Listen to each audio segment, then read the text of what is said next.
Hi everyone, Lisa Haven here, and I've got a red alert of a report to share with you specifically in regards to nationalism and how there is not only an attack here in America, but a global targeted attack against nationalism versus your New World Order, versus your globalism, versus that mindset. And it's huge because you're going to see the stuff that I have and the reports that I have are everything from the European Union banning or attempting to ban a political party from being able to enter if they're against immigration in any way or have opposing views on allowing immigration in, which we know that there's an immigration crisis right now because they've let so many in, but also a Macron there of France saying that he is encouraging the EU to crack down and basically suppress the voices of nationalism. There are many pages to this. I'm going to encourage you to share this far and wide because you're going to want to get this out.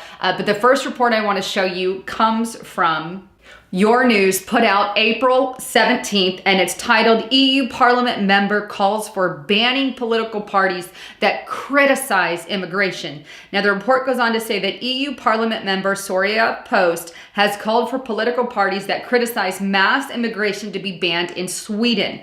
Post, who is a part of the Feminist Initiative Party in Sweden, big catch there, complains that the arrival of a very large number of migrants during the migrant crisis has led to an increase in racism and that not enough is being done to prevent racism and xenophobic attacks against Muslim and other minorities.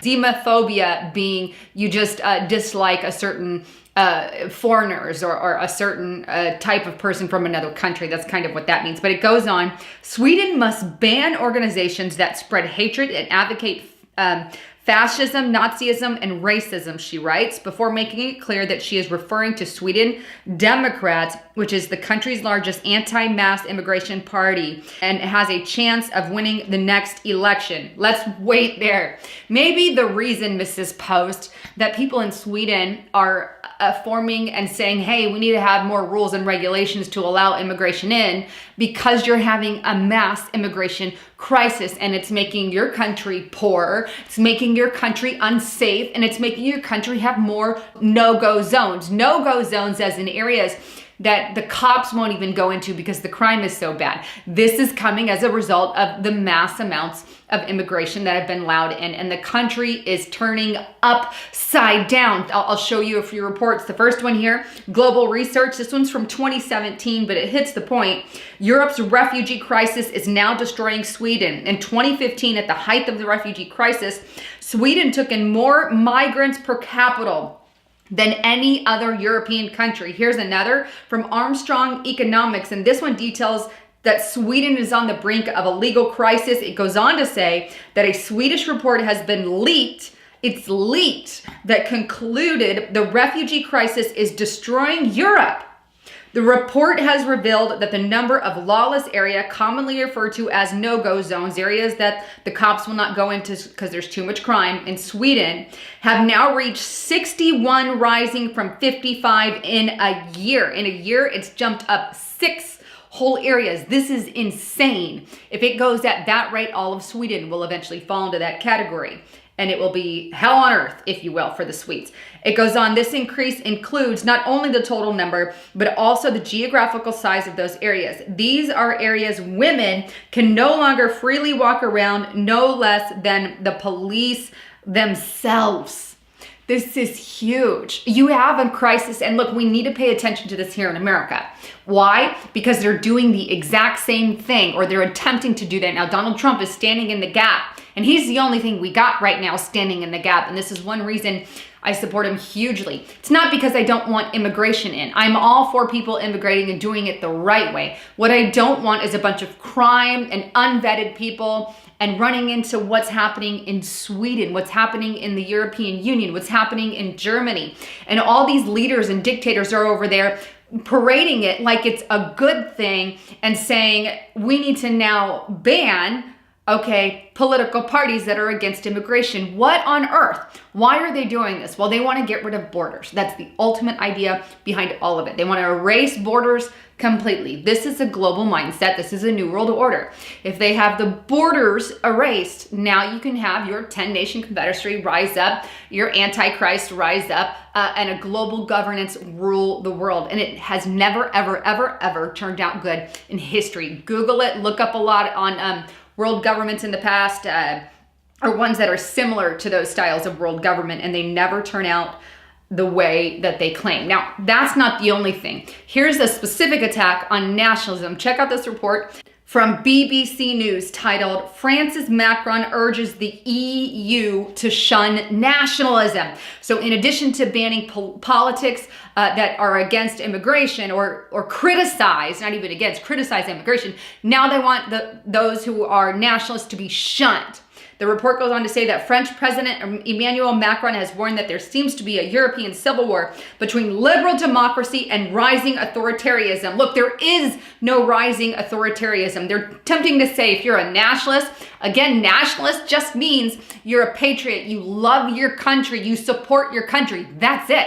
That's what nationalism is. Let's remember the definition for the alternate side that doesn't know, because they're attempting to turn a good term into a really bad term. You see, and they think of Hitler when they think of nationalism, when in reality, Hitler followed the ideas of eugenics, okay? That's why he was so corrupt, because he took eugenics and he said, I want a superior race. Where does that come from?